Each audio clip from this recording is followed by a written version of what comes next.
Welcome to the Leading Conversations podcast, sponsored by the Excel Leadership Network. On each episode, JD Pairing will have conversations with church planting pastors and leaders from around the country. You can learn more about how to connect with Excel at the end of this podcast. Let's join JD now and listen in on this leading conversation.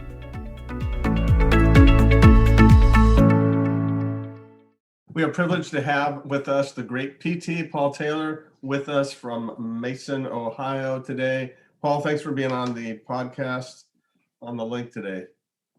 Thanks for having me. Honored, JD, always. Hey, I know a lot about your story, but one thing that hit me, and I really want to ask you to fill in some of the blanks, is I know you were on the fast track for being an NFL player. That was your goal, your desire. You're in college. You're playing at a major college, not Pac-12, UCLA, or anything, but another yeah, conference. Second choice, you know. And when you came to Christ, that kind of got changed, and you even changed physically. So can you talk a little bit about that? Changed. Yes, there were physical changes for sure. I was a pretty stereotypical D1 offensive lineman without Christ. A lot of partying. The whole gamut of what you would think of that some of you may or may not have been through. But I think I had multiple gods. Primarily a hedonist was number one, but underneath that were, food, football. I wanted to be a doctor and do a little part-time pre-med too. That two chemistry classes a semester usually doesn't get you into med school. But I probably had 35 pounds of beer and pizza on my body to maintain my 305 playing weight. And I came to Christ December the 4th of 1994. And within 4 weeks, it was the first time we hadn't been to a bowl game. I was a junior, academically a redshirt sophomore. So we had been to the Independence Bowl and won and went 9-3 my redshirt year. Then we beat Ohio State 10-2. My redshirt freshman year when I played, started 8 games that year as a freshman. And then I had my life basically fell apart, get saved radically, and lost 30 pounds over that Christmas break. So I came back, and my coaches were not happy about that. And just simply from caloric intake, I think, I stopped drinking, stopped eating. I watched an infomercial. Some of you may remember this. Those of you who are older, that infomercials are kind of like Instagram ads, but 30 minutes. And there was this lady, if you remember the short blonde haired lady, spiky blonde hair, she would hold piles of rice cakes and carrots and say, you can eat this or you can eat this. I had never heard of a calorie, a fat gram, anything. This is 1993. I see that and I'm going, oh my gosh. So I may have eaten some rice cakes during that Christmas break as well. So yeah, I don't know if that contributed to it or not, but yeah. So I actually came back and I was given cases of Ensure, which is really, there were no prepackaged protein drinks back then. None of that. Creatine hadn't even hit the scene. So it was, you just had to eat a lot if you wanted to maintain weight. So my coaches were handing me cases of Ensure. But I knew JD immediately within, I would say, days after coming to Christ that I was called to ministry. I didn't know what that looked like. I just knew that I had to tell people about Jesus. And if the NFL was a platform to give me a voice and a louder voice, and I was all about that. And still had a couple years left in my career after that. And there's a lot of other details that go into it wasn't necessarily that I wouldn't have gone to the NFL. And that summer, 6 months into my journey with Christ, I did a 9-week stint in Colorado Springs with Athletes in Action on a summer project doing slow-mo football. If anybody knows what that is, it's you dress up in a bunch of crazy outfits. Someone actually just posted a picture from that summer online recently, and I saw myself. You dress up like idiots. You go out in a massively packed park on the 4th of July and you do everything in slow motion to draw a crowd. People just are looking at you, wondering what's going on. And then you go out and typical Campus Crusade for Christ or what's Cru style, you go out and share your faith and do the 4 spiritual laws. So I actually blew out my knee doing that slow motion football. Wow. Right after I came to Christ. So here I am 6 months. And it was kind of a miraculous story of even my coach was nicknamed Satan, my position coach. And I had these people praying and fasting about leaving for the summer. You didn't leave for the summer if you were a starter. It was just not an option. So for me to be gone the entire summer was like, it was actually a really monumental faith builder for my spiritual journey. Was the coach said, sure, go. Because I said, I had all my data. I'm going to be with 25 athletes from around the nation. We're going to be working and training and prepping and growing spiritually and in leadership. And he's like, yeah, go. And then I tear my knee. So that was a setback. Obviously, it was a bucket handle cartilage tear. For those of you who are into orthopedics, it's at that season, normally, if you had a major cartilage tear, that's why you got a lot of guys in the NFL with 9-10 surgeries. They just clean it out, come back 3 to 4 weeks, play again, get a total knee replacement by the age of 40. And Colorado State's team doctor, my team doctor and my head coach wanted me to come back, fly back, get the surgery so I'd be ready for the fall. And their team doctor looked at it. I said, I want to stay. I really believe God's called me to be here this entire summer. So they worked together, and they had a new procedure that repaired the cartilage instead of taking it out. And, all these things are just pieces of the story of how God gets you where he wants to get you. And what sometimes looks like a setback is actually a definer in your life. Right. So for me, that was a decision where the doctor said, do you want to walk at age 40 with some cartilage left in your knee? Because I can take this out. You'll have about 20% of your cartilage left. You'll be bone on bone. And by the time you're 40, you're going to need a knee replacement. Or we can repair it. You keep 100% of your cartilage and you have a 3-month recovery instead of a 3 to 4 week recovery. So I chose the repair, which meant to my administrators and coaches, looked like I chose my health over the team. So that put me my junior year, after starting as a, pre-Christ, moved to tackle to replace a guy who got drafted in the NFL after starting as a freshman. So, everybody's like, you're going to start in the SEC 4 years, you're replacing a guy in the NFL, you're going to the league. So that was derailed by my pre-Christ debauchery and DUIs and arrests and suspensions. Then I come to Christ, God changes my life, and it looks like I'm back on this right track. And then I had this knee injury, come back from that in October of my junior year. And for the rest of that season, so I missed the first 4 games. And for the rest of that season, my coach held so much resentment that he started a true freshman, took his redshirt year. He wasn't ready to play. And he played 1 series, and then he would put me in. I'd play the rest of the game. And my junior year, I did not have 1 start, but played in 8 games, but have no starts to my credit. So heading into my senior year, I was the smallest starting lineman in the SEC at about 275 pre-camp, and after camp about 265. Made all SEC. Had a great year. Played the best I'd ever played. Was captain. Blah blah blah. And had a couple of agents pursue me and say, "We think you could be a 5th to 7th round pick." Trained for the draft. Got married in the middle of that, and did not get drafted. I got invited to 2 camps, and most people don't understand free agency or camps. If you're not really in it, you're essentially on your own. If you show up, they pay you $1,000 for the weekend tryout, which covers your expenses to get back. I'm a newlywed with no money, knowing I'm called to ministry, and kind of Farrah and I laid out a fleece that if you get drafted, we're going to go for it, and we'll chase it because we think God can open doors through that. We're not gonna.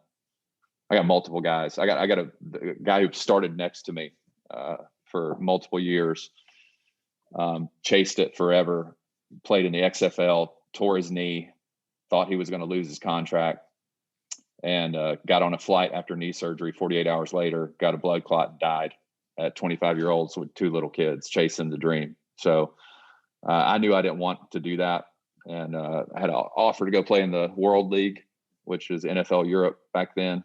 And that Farrah and I talk about it a lot. For those of you who don't know, that's my wife. A lot of you guys know her.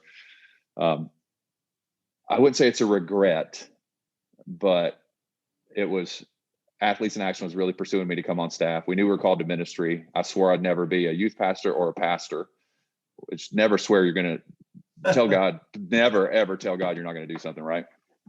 So Farrah had grown up with an uncle who was president of Athletes in Action and really said, man, I never dreamed I'd marry a pastor. B, never dreamed I'd marry a pastor. And C, never dreamed I would marry a pastor. But I know I love you and we're going to do this together. And the only thing I will not do is raise individual support, which is pretty funny. As church planters, we all know that it may not be individual support, but you got to raise money to plant a church. So I think every church planter that we work with at some point in their life said, I'm not going to raise personal support. But you did. Exactly.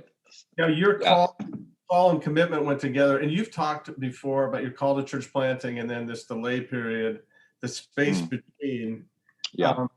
Talk about that, not only then, but how is that entered into your ministry, just that delay period, the time of waiting? Well, I think I heard that concept first from you, honestly. It was when you were sharing your story, and most of us have heard it. If you're listening to this later on the podcast and you're ever contemplating coming to a Discovery Center, I was being assessed with my wife and JD at the end of the week. Back then it was a 4-day process and pretty stressful. And we get to the end and it was like this, I'll never forget sitting in Green Lake and hearing JD's story and talking about that and telling the story of Red and telling the story of, being offered the job and then it going away and then having to come back and give the speech and all that, so that season of delay, it really just clicked when you told your story. And I realized that, for me personally, I felt the call to plant a church in 99 during a extended period of fasting and kind of put it on the shelf and tuck that away. And then 2 years later, and some people know this, some may not. It was one of those moments where I was into a water fast, 21 days and just praying about kind of next phase in life. Had never heard a clear call to plant, knew I was called to preach, knew I was an evangelist at heart, and didn't know anything. This is 1999 about church planting, never even heard of it. I was in a large mega church that did not plant churches. They did missions overseas and really didn't do any church planting at all. And so for me, that was kind of revelatory. And I just said, I was reading Rick Warren's book, The Purpose-Driven Church, back in the day. And I was reading about his process and he prayed when and where, and God said Orange County. And I said, well, I'm going to do what Rick did. And hopefully it'll be somewhere warm in Southern California like him. And unfortunately, God said Cincinnati, Ohio. And so we just tucked that away. My wife is from this area. We'd lived down south for our first 5 years of marriage. And 2 years after that call to plant, I'm sitting in an interview here in Cincinnati for the second thing I swore I'd never do, be a youth pastor. And at the end of that process, they said, hey, we want to make this a senior staff. We want to hire you. The job offer is yours. We've listened to your tapes. And we want to make this executive position because we believe that you can start a church in 3 to 5 years. We got the first guy who's going to do it in 2 years already on the team. And we drove out of that meeting going, oh my gosh, God's got to be in this now. So you're thinking maybe there's the space between is short. It's only 2 years. And, that church still has not planted a church. That was 1999. Mm-hmm. I got there in 2001 and was there for 6 years. And I would say, that 99 to September of 2007 period of delay was extremely difficult in some ways. However, there's no way I should have planted a church 1 second sooner than I did. Not even a day sooner, because I, like most people who've been in that position, was sitting on my back porch the night before launch going, what the bleep am I doing? I'm not a senior pastor. How am I going to do this? What in the world am I thinking? All the lies, all the whispers, all the insecurity, that, by the way, I don't think ever goes away. The enemy is going to lie and attack our identity, attack our call forever. So I think, that for me has always been a theme that I try to remind myself of, JD.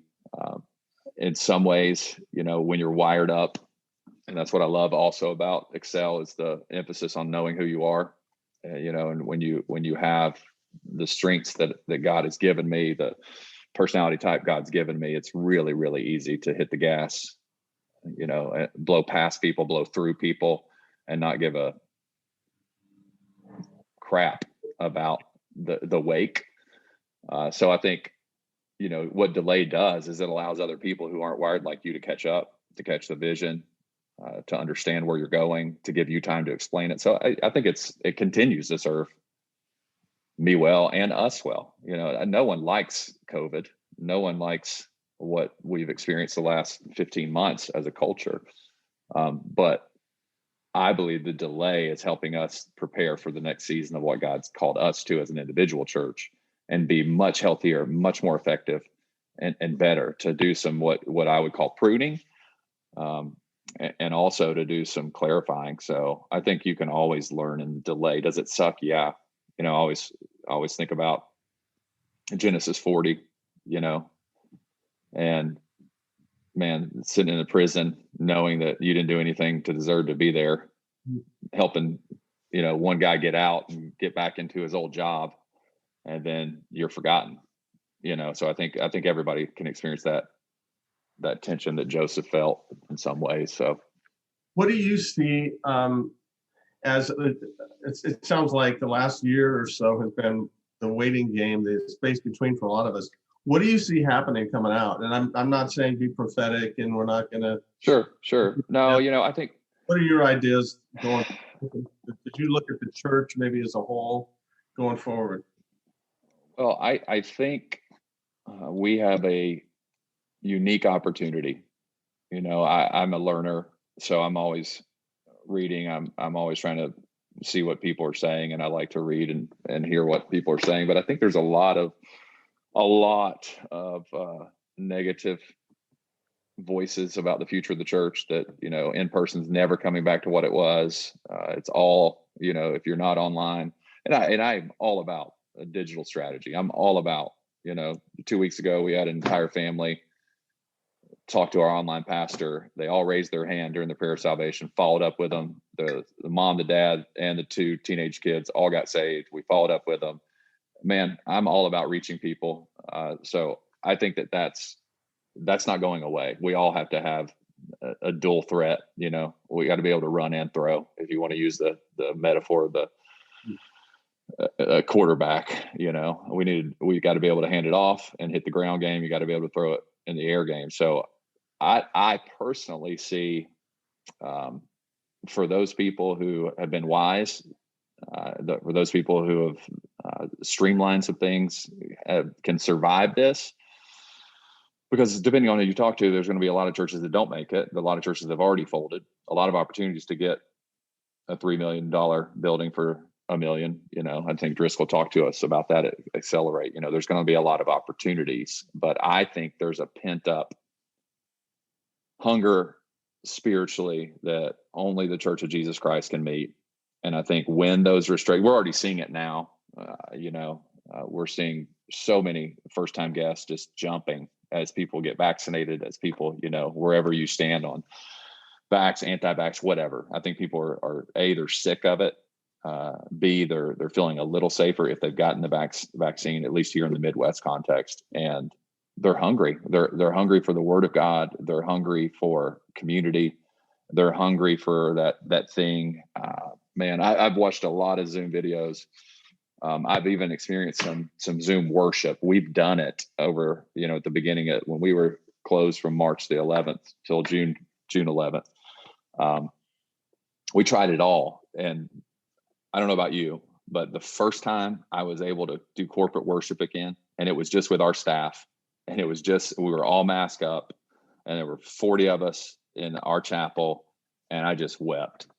And, yes, I'm a follower of Jesus, but I just believe that, the scriptures hold true, that when people are in the presence of God, and the word of God's going forth, that what Paul said to the church at Corinth is the secrets of your heart will be laid bare, and even the non-believer will say, surely the Lord is among you. So I just feel like I have high expectations. It's going to look different.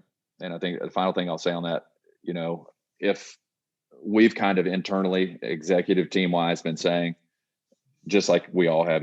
We're rebuilding this. It's a replant. A third may never come back, but that means we got to reach another third. That means there's just more people to replace them that are new and that weren't going anywhere. And at some point, Jeff Sharp, those of you know our executive, he said it this way: that third may never come back until their life falls apart, until the checks run out from the government, until the marriage falls apart, until whatever it is, and then they might come back. That might be 12 months, 18 months, 3 years from now. But in the meantime, there's a lot of people that are still in all of our communities who are far away from God and just looking for hope. So I'm very optimistic. Is that 12 to 18 months? I don't know. I feel like it's at least here in our context, I think we're 18 months away. Well, with that in mind, what encouragement would you give to other leaders as you look to the future? I mean, you've had God just bless you guys immensely, but you've also been through a lot. What would you say to leaders right now? I would say, if you study church history at all, or even modern church history, John Wimber kind of started the Vineyard movement, which was obviously big on the West Coast, but I've got some friends in that movement, and he had a phrase that he used to say, that the way in is the way on. In other words, that what brought you to Christ, what excited you about Jesus, what it was that captivated your heart in the beginning. It's the same thing that if you allow it to and you maintain it, that's going to capture your heart in the end. And I think for us as church planters, it's the same thing we say to everyone during the evangelism talk at the Discovery Center, is like, don't be the dead end. Don't be the cul-de-sac on a Christianity. You can still multiply now. And that maybe your resources are limited, but we planted a church in the middle of the pandemic with a partner organization that these people just kept pursuing us over and over again. And, for years, they came to a connection event. They kept just hounding us. And finally, like, well, maybe they could be one of our church plants. And, they built, launched, planted, and did everything during a pandemic when no one in their church planting group didn't launch one other church globally. Wow. And I would say this, you got to have the cojones to keep doing what we know works. And, yes, be wise, of course, but keep reaching the lost, keep church planting, keep putting your money where your mouth is. And I think that coming out of that, and I think that's just, man, be strong and courageous, have courage, take heart. John 16:33, in this world, you will have trouble, but be of good cheer because I have overcome the world. I mean, this pandemic it's just an opportunity, and yes, things look different. Yes, we all have to adjust. We all have to pivot. We all have to make changes, and we might be down in attendance, might be up in, discipleship. We might have to put something on pause, or like you said, JD, that delay, but man, the gospel still works. And as a movement, as brothers and sisters from around the country who were on this call today, or we're listening to it later, because we believe that church planting is the single most effective way to make disciples and win people to Jesus. So I say, man, don't lose that focus, because the daily grind, I'm sure, like all of you, is exhausting. We face more as pastors and church planters in the last 15 months than most pastors walk through in a lifetime, as far as cultural events, things to navigate, do I say anything? Do I not say anything? If I don't say anything, then this group's going to hate me. If I do say something, then this group's going to hate me. If I post something, then I'm going to be canceled. If I don't post something, I'm going to be canceled by the other group, much less an election, much less a pandemic. And I think, my last thing I'll say is, in the middle of all that excitement and being courageous, I know a lot of worn out, exhausted, tired pastors who need to rest. So find out a way to do that, build it into your rhythm, and make sure that someone's pouring back into you. Wow. Well, I want to thank you personally and for all of us. Thank you for taking the long-term surgery and not the 3-week surgery when you're in college. Thanks for not going to Europe to play football. Thanks for waiting it out to be able to plant, and for your incredible example of generosity and perseverance and cojones and leadership. So thank you so much for what you're doing, and we're going to continue to pray that God would give you continued vision. I'm very grateful for your heart as an evangelist, and we look forward to what God's going to do, and get some rest too. So thank you for being here. Hey, I appreciate it. Thank you, JD. Thanks for having me. Thanks for joining the Leading Conversations podcast. We hope that you found it both helpful and encouraging. At Excel Leadership Network, our focus is on the church planter rather than the church. If you'd like to find out more about us, visit our webpage at excelnetwork.org. Don't forget to subscribe to this podcast so you don't miss any future episodes. See you next time with another Leading Conversation.